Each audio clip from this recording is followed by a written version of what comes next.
Good morning everyone. In previous lecture I have discussed how to give the meaning to the different designation for the material given in the question.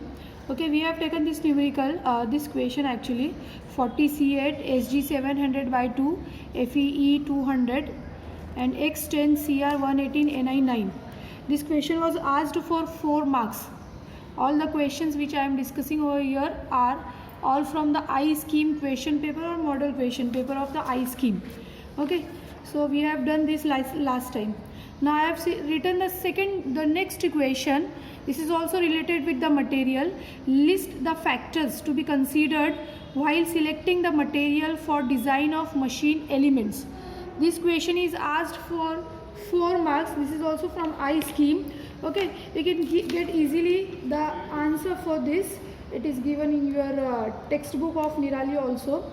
Okay, so there are different factors on which we have to select the material for design of machine element. In that the first one is availability. Okay, मैं जो points है वो यहाँ पे लिख देती हूँ.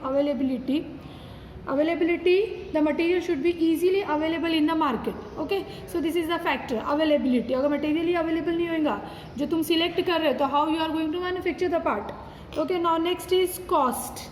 The material should be available at cheaper cost. Okay, it should be feasible to pay that much amount for the material. So cost is also an important factor. Now number 3 is physical properties. Okay, physical properties. Now physical properties of the material like different strengths, different properties like malleability, toughness, hardness, all these are also important. It should be compatible with the requirement or with the conditions in which that particular component is going to work. Okay, उसको कुछ thermal resistant होना चाहिए या it should be conductive, electricity conduction उसकी property होना चाहिए क्या हो या हार्डनेस रिक्वायरमेंट है specially. So based on that will select the physical properties. Now next is mechanical properties. Number 4 mechanical properties. Now mechanical properties मतलब manufacturing related mechanical properties. Mechanical properties such as strength, ductility, malleability. Physical properties were color, density, thermal conductivity, melting point, magnetic properties, specific heat. ये सब की physical properties थी. And mechanical properties are strength, ductility, malleability, toughness, hardness. ये सब mechanical properties है. Generally हम mechanical properties general way में ही लिखते हैं, but यहाँ पे मैंने ये दोनों अलग अलग बताया. Physical properties and mechanical properties. Physical properties में color, density, thermal conductivity, melting point. Okay, magnetic properties. and mechanical properties में different strengths, मटेरियल की अलग अलग जो स्ट्रेंथ्स होती है तो based on the requirement will select the material. Now next is manufacturing ease.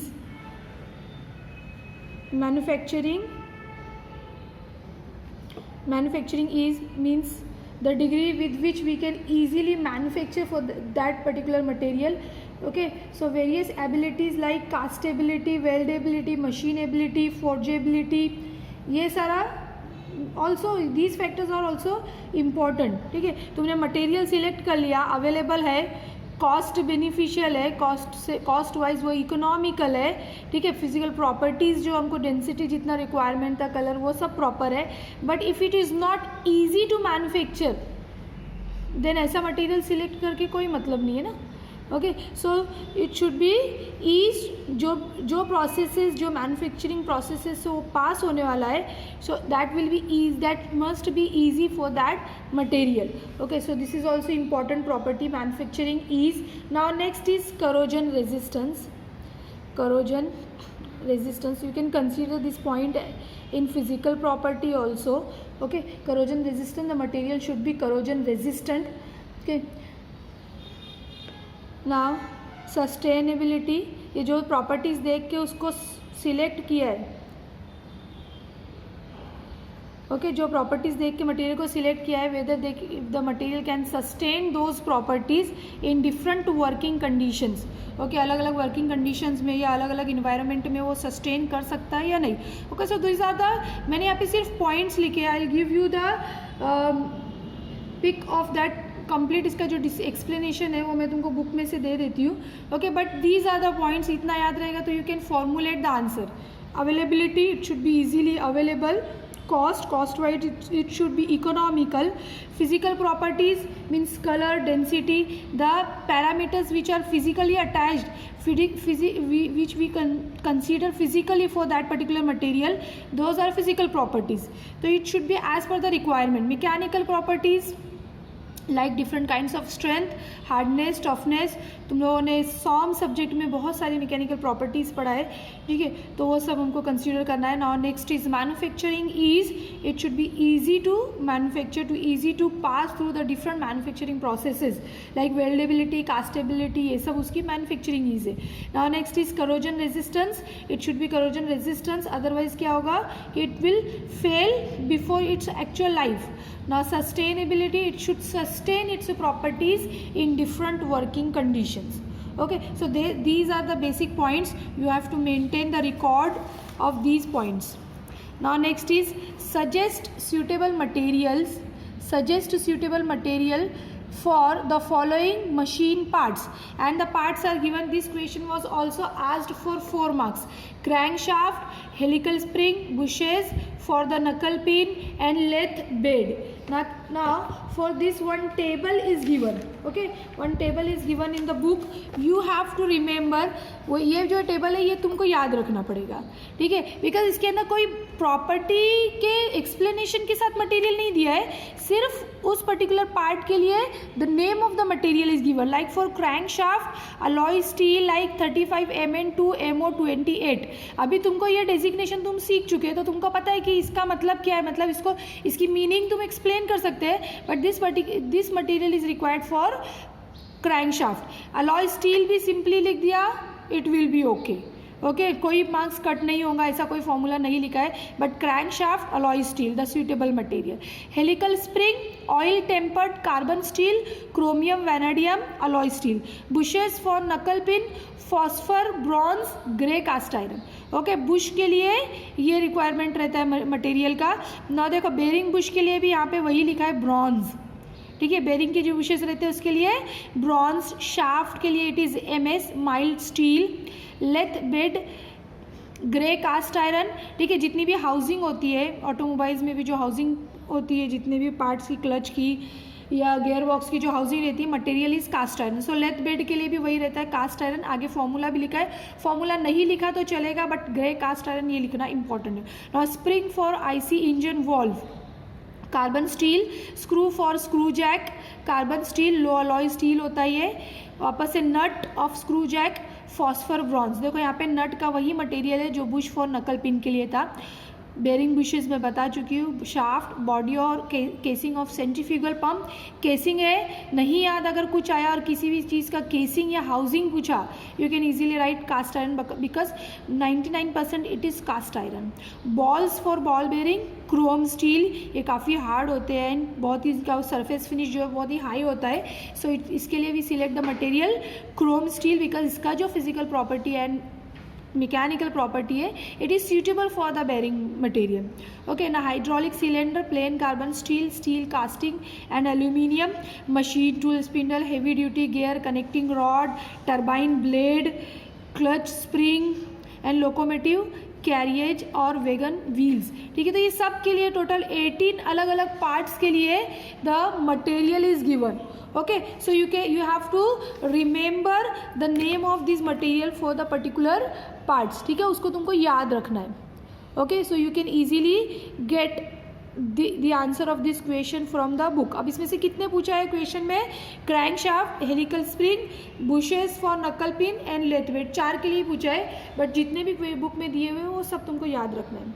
Now next question from the part of the material, state the following material specifications. ना ये जो मैंने तुम लोगों को पहले एक्सप्लेन किया उसके बेसिस पे ये, तो ये तुमको प्रैक्टिस में भी मैंने दिया हुआ है। You can easily write down the state. State मतलब यहाँ पे तुमको मीनिंग लिखनी है, ठीक है। इसके पहले क्वेश्चन में गिव द मीनिंग था, यहाँ पे स्टेट लिखा हुआ है, but you have to write the meaning, ठीक है। वो स्टेट करो, मीनिंग लिखो, एक ही बात है, okay. So these were the 4 different questions which was asked from the topic the materials से पूछे हुए ये सारे अलग अलग 4 questions है। इसके सबसे पहले मैंने explanation में प्रीवियस लेक्चर में लिया था वो एक। Next this list the factors to be considered while selecting the material for design of machine elements, then write down the suitable material for these parts and write down the meaning for these. Okay, so these were the questions from iScheme which were asked on the topic materials. Now we will take the next part, that is stress concentration. This is important and the question may come for 2 marks on this topic. The question may come for 4 marks and it may also come for 6 marks because this topic is very versatile. तुम 2 line में भी answer लिख सकते हो, तुम उसको 1 page का भी बना सकते हो और 2 पेज के लिए भी उसका आंसर्स लिख सकते हो। So see the marks given for the question and उसके अकॉर्डिंग तुमको डिसाइड करना है कि मुझे कितना इसके आंसर में लिखना है। Okay, now I will completely explain the topic first. Now what is stress concentration, ठीक है। The definition is the irregularity in stress distribution caused by abrupt changes of form. When the form of the material changes, okay, the redistribution of the stress takes place. Now how it will be, I'll explain. मैं यहाँ पे diagram बना के explain करती हूँ. Suppose there is a rod of uniform cross section, and if it is in tension, okay, मैंने एक particular type stress का कंसीडर किया है कि if it is in tension then stress distribution lines will be like this. Throughout the section stress distribution lines जो है वो इस तरह से होती है. But if instead of a uniform cross section shaft, if there is some step, अगर जो है वो शाफ्ट यूनिफॉर्म क्रॉस सेक्शन की नहीं है बल्कि ऐसी है, there is a change of form. ये चेंज ऑफ फॉर्म हो गया ना, यही आया डेफिनेशन में, change of form. If the change of forms takes place then what happens कि ये साइड, सपोज मैं तुम लोगों को 3 लाइन के लिए स्ट्रेस डिस्ट्रीब्यूशन बता रही हूँ. ये एक लाइन है स्ट्रेस का, ये दूसरा है और ये तीसरा लाइन है. ओके, सो ये इतने क्रॉस सेक्शन के लिए if it is evenly placed तो those 3 lines will also be evenly placed in this cross section also. इसके लिए भी वो इवनली ही प्रेस की हुई होगी, but these are coming close to each other. Okay, so यहाँ पे तो यूनिफॉर्म डिस्ट्रीब्यूशन हो गया, but when the form changes the lines shrinks. यहाँ पे लाइंस श्रिंक हो रही है, मतलब ये वो एरिया है जहाँ पे lines are coming close to each other.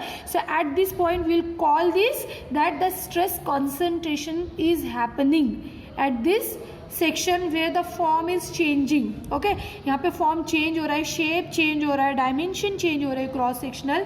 सो यहाँ पे जो वापस से स्ट्रेस का डिस्ट्रीब्यूशन फिर से होता है, रीडिस्ट्रीब्यूशन बोलते हैं उसको. डिस्ट्रीब्यूशन होने के वक्त जब फॉर्म चेंज होता है तो lines comes closer to each other, that is called stress concentration. Okay, that only is given in the definition. The irregularity in stress distribution caused by abrupt changes of form. Now what are the basic reasons? It may occur due to your reasons for the stress concentration. This question may come in the exam. तो उसके मैंने यहाँ पे कुछ reasons लिखे हैं. reasons for stress concentration. Number 1, change in cross section such as stepped axle, keyways, grooves, threaded holes. ये हो सकता है changes in cross section. Now next is concentrated loads applied at minimum areas of machine parts. Okay, कहीं एक part पे point पर load ज़्यादा है और बाकी के पार्ट्स पर नहीं है, मतलब यूनिफॉर्म डिस्ट्रीब्यूशन नहीं है, concentrated loads are acting. Then again the जहाँ पर जिस पॉइंट पर लोड अप्लाई होगा उस पॉइंट पर स्ट्रेस कॉन्सेंट्रेशन बढ़ जाएगा. Now variation in mechanical properties of materials from point to point due to cavities, crack और air pockets. ठीक है, मटेरियल जब मैन्युफैक्चर होता है तो उसके अंदर जो वेरिएशंस आ गए हैं because of the manufacturing processes और बिकॉज ऑफ द मटेरियल, जो रॉ मटेरियल सिलेक्ट किया उसकी वजह से अगर उसमें कोई वेरिएशंस है, लाइक कैविटीज़ रह गई है, क्रैक्स रह गए या एयर पॉकेट्स रह गए, तो that also will cause the stress concentration. Now next is surface irregularities और poor finish. Surface irregularities, surface rough है, ठीक है, या फिनिश नहीं है, it is not completely finish. जैसे तुम लोगों ने बॉल के बेयरिंग्स के बॉल देखे रहेंगे, वो बहुत ही हाईली फिनिश्ड होते हैं, मिरर पॉलिश फिनिश होता है, ठीक है, तो वहाँ पर स्ट्रेस कॉन्सेंट्रेशन के चांसेस नहीं रहते हैं ऐसे फिनिश पर. But if the surfaces are irregular then there is the possibility of the stress concentration at the irregular surface. Now we'll see next the methods of reducing. अगर methods पूछता है तो obviously the question will be for 4 marks. अगर definition के साथ में methods पूछता है, ठीक है, then question will be may come for the 6 marks because G scheme में 6 marks के लिए ये questions आए हैं, but अभी I scheme में जितने मैंने papers देखे उसके model question paper and all, ठीक है, so this question was asked for 4 marks. Now we'll see one by one. Now number 1 is additional notches and holes in tension members. ठीक है, mainly I am going to explain the 4 different cases के लिए मैं यहाँ पे explain करने वाली हूँ. 4 different cases के लिए how can we reduce the stress concentration. Although it is not possible to completely eliminate the effect of stress concentration, there are methods to reduce stress concentrations. This is achieved by providing a specific geometric shape to the component. Okay, so in that first one is additional notches and holes in tension member.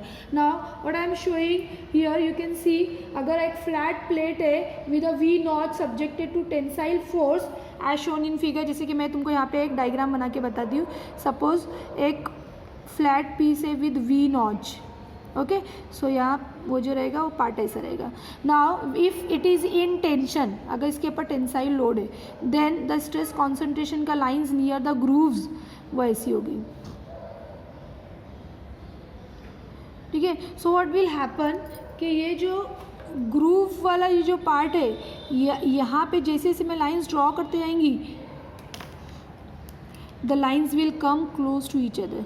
ये वाले section के लिए मतलब ये groove के जो part है यहाँ पे lines will come closer to each other, then the stress concentration will happen. Now what can we do to reduce the stress concentration in such particular specific case. Okay, number 1 we can use the multiple notches instead of one. एक बड़ा V notch की जगह पे we can use multiple notches. use of multiple notches, एक ही notch मत बनाओ, make multiple notches. देखो मैंने यहाँ पे बताया in this style we can make. ये बड़ा वाला था बीच में, इसके बाजू में छोटे, ग्रेजुअली इससे छोटे होते हुए. So what will happen because of this, the stress distribution का लाइन देखो अभी कैसे हो रहा है, it is becoming more smooth, ठीक है. वो जो श्रिंक होने वाला एरिया था, जो स्ट्रेस की लाइंस जहाँ पे क्लोज आ रही थी, वो एरिया जो ये यहाँ पे ज़्यादा था, ठीक है, but that area is reduce. यहाँ बस इतने से एरिया के लिए that will be the stress distribution lines will be much more closer. So what we are doing, we are spreading the area for which the stress concentration was happening, ठीक है. तो क्या होएगा कि स्ट्रेस कॉन्सेंट्रेशन का effect will also reduce. Now second what we can do, we can drill the additional holes. Drilling additional holes, we can drill the additional holes, ठीक है. वो भी यहाँ पे तुम देख सकते हो, ये था हमारा वी नॉच, ठीक है. हम क्या करते हैं, उसके बाजू में होल्स ड्रिल्स कर सकते हैं. We can remove the material from there. ना अगेन जैसे यहाँ पे थी बिल्कुल वैसी स्ट्रेस डिस्ट्रीब्यूशन की लाइन जो है वो ऐसी ज़्यादा स्मूथ हो जाएगी. So we are reducing the stress concentration, we are reducing the area of the stress concentration. और simply what you can do कि जितना वी नॉच वाला एरिया है, ऐसे भी ये कुछ उसके ऊपर कुछ लोडिंग स्पेसिफिकली नहीं आने वाली है. सो रिमूव दैट, वो पूरा मटेरियल जो वो रिमूव कर दो एंड गिव सब streamline shape to the part. ठीक है, ऐसा नॉच या शार्प शेप देने के बजाय will give the stream line shape. Removal of desired material, removal of undesired material. So third step हो सकती है, या थर्ड पॉसिबल ट्राई हो सकता है, रिमूवल ऑफ अनडिजायर्ड मटेरियल. हमने क्या किया है, ये जितना वी नॉच के आजू बाजू का एरिया था उतना निकाल दिया. ना again the lines will be smooth. Stress का जो लाइंस रहेगा वो स्मूथ हो जाएगा. ओके, वो स्प्रेड हो जाएगा अच्छी तरह से. So in this way we can reduce the stress concentration for the flat members in tension. Okay, so in this way you can reduce. Now we'll see the next, number 2 is by fillet radius, undercutting and notch for the member in bending. If the member is in bending, okay, a bar of circular cross section with a shoulder and subjected to bending movement is shown in figure. ये जो तुम्हारा first figure है इसमें मैंने बताई है, ये first category. Suppose the bar is with shoulder, not is shoulder. ये जो इस तरह से स्टेप दिया हुआ रहता है, this is called shoulder. Okay, and this is mainly made for bearing the bending stress. ठीक है, अगर इस तरह से, देन स्ट्रेस डिस्ट्रीब्यूशन का जो लाइन रहेगा वो ऐसा जाएगा. ये ऐसे यहाँ से सीधा आया and sudden there will be the changes, there will be the abrupt changes बोलते हैं इसको. इस तरह से स्ट्रेस डिस्ट्रीब्यूशन होगा. So what we can do, number 1 we can provide the fillet radius. ये जो शार्प एज बनाया हुआ है यहाँ पे, इसकी जगह पे क्या कर देना है हमको, फिलेट. मतलब यहाँ पे थोड़ा सा सर्कुलर शेप देना है. ठीक है, तुम लोगों ने वर्कशॉप में जॉब्स किए तो तुमको सबको पता है कि फिलेट जो है वो क्या रहता है. ठीक है, सो बाय प्रोवाइडिंग फिलेट, इस डायग्राम में फिलेट बताया कि by providing fillet we can reduce the stress concentration. You can see कि स्ट्रेस कॉन्सेंट्रेशन का लाइन अब कैसा हो जाएगा, ये थोड़ा सा स्मूथ हो गया. और ठीक है, स्टेप जो है वो भी कम हो गया और थोड़ा स्मूथ हो गया वहाँ पर. ठीक है, सो ये हो गया first point, bye providing fillet. अभी तुम लोगों ने इम्प्लांट ट्रेनिंग अगर मैन्युफैक्चरिंग किसी कंपनी में जाके की रहती तो ये सब तुम वहाँ पे देख सकते थे. अदरवाइज ऑनलाइन तुम वीडियोस निकाल के देख सकते कि how do we provide the fillet, by providing fillet radius at shoulder. जहाँ पे स्टेप था वहाँ पे हमने उसको थोड़ा सा सर्कुलर शेप दिया, थोड़ा रेडियस से कर्व कर दिया. So by providing fillet. Now next is by undercutting the shoulder. ठीक है, now we'll provide the undercut by undercutting the shoulder. ठीक है, ये जो स्टेप था इसको क्या किया है, अभी अंडरकट किया है. मतलब स्टेप डायरेक्टली देने की बजाय इस तरह से इसको अंडरकट किया है, like this. Okay, again the ये जो लाइन है ये स्मूथ बन गया है. ये देखो, you can see the lines are becoming more smooth. Okay, so ये जो स्ट्रेस कॉन्सेंट्रेशन वाला पार्ट था वो स्प्रेड हो गया. और ओके, सो ये इस तरह से हम स्ट्रेस कॉन्सेंट्रेशन रिड्यूस कर सकते हैं. और bye additional notch at the top of the shoulder, bye additional notch eight top off shoulder. ठीक है ना, ये जो लास्ट वाला डायग्राम है वहाँ पे एडिशनल नॉच बनाकर बताया है कि हम क्या करेंगे, थोड़ा सा फिलेट दे दिया यहाँ पे एडिशनल नॉच. मतलब हमने क्या किया, थोड़ा सा मटेरियल रिमूव किया है. So because of that again the stress distribution lines will become smooth. देखो ये लाइन जो अभी कैसी हो गई, जहाँ पे मटेरियल कम है वहाँ पे ऑटोमेटिकली लाइंस दब जाती है, तो ये और स्मूथ हो गई. ओके, सो ये डायग्राम में नॉच बताया है बाय प्रोवाइडिंग नॉच, एंड ये डायग्राम में अंडरकट बताया है बाय प्रोवाइडिंग अंडरकट.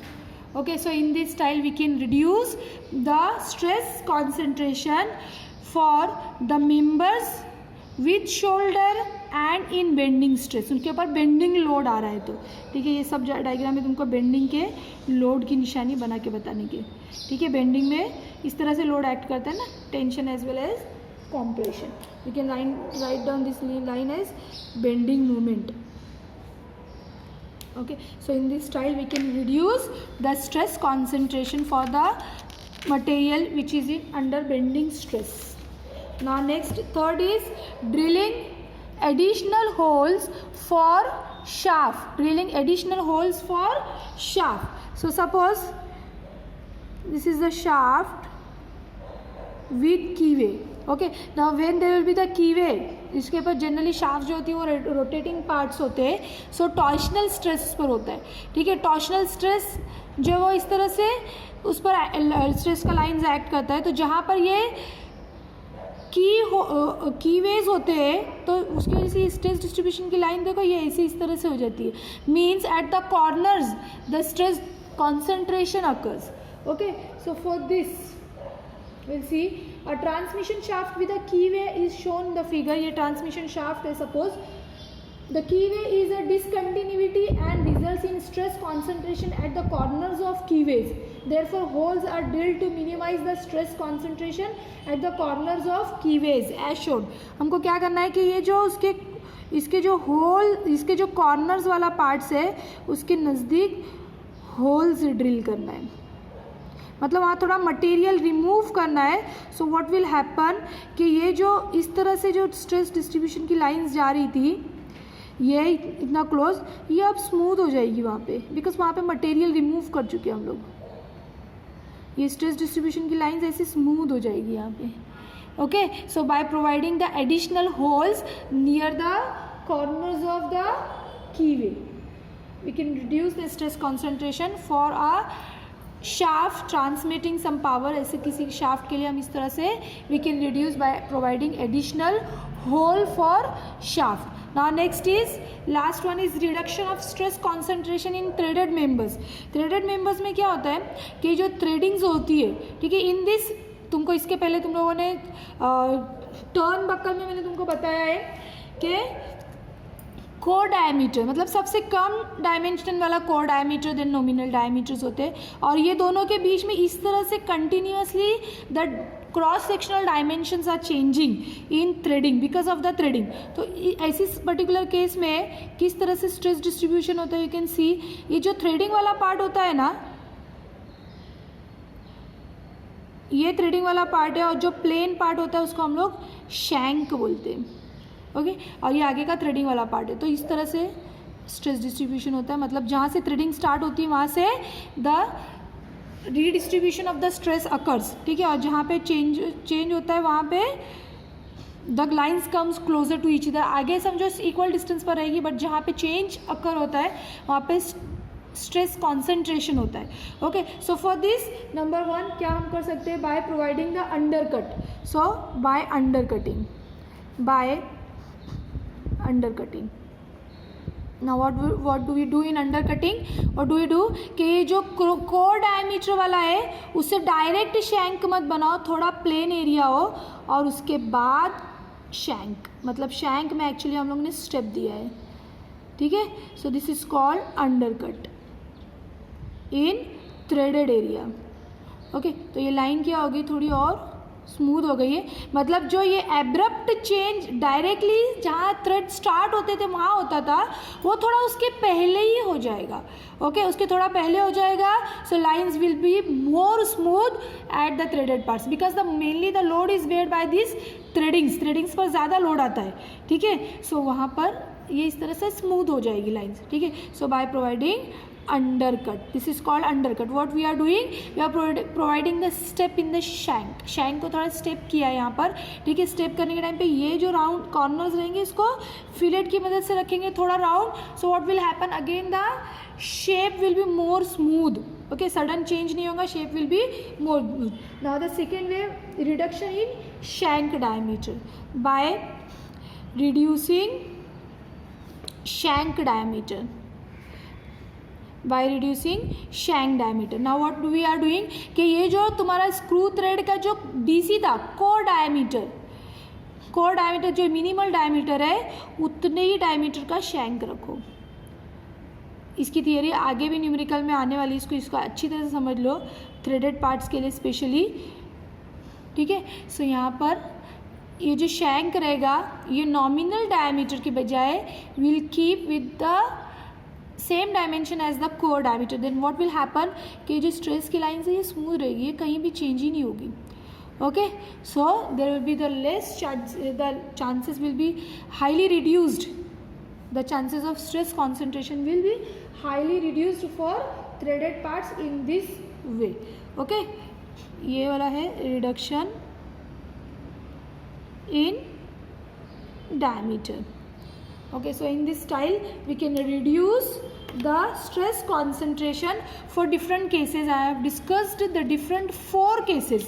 मैंने यहाँ पे तुमको 4 अलग अलग केसेस के लिए बताया कि how can we reduce the stress concentration. Number 1 एक फ्लैट पीस है with V shape notch and tensile member. Second I have discussed for the shaft with shoulder and in bending stress. Okay, now third case I have considered the shaft, the rotating shaft which is transmitting some power and with keyways, and keyways रहेगा तो ही वो transmit करेगी power. And the last case is the stress concentration for the threaded parts. Okay, so go through it, make the notes, and I am also sending the link for the theory. ये theory diagrams मैंने कहाँ से explain किए उसकी मैं link भी साथ में शेयर कर रही हूँ, so you can go through their and you can easily make the notes for you. Okay, so go through it.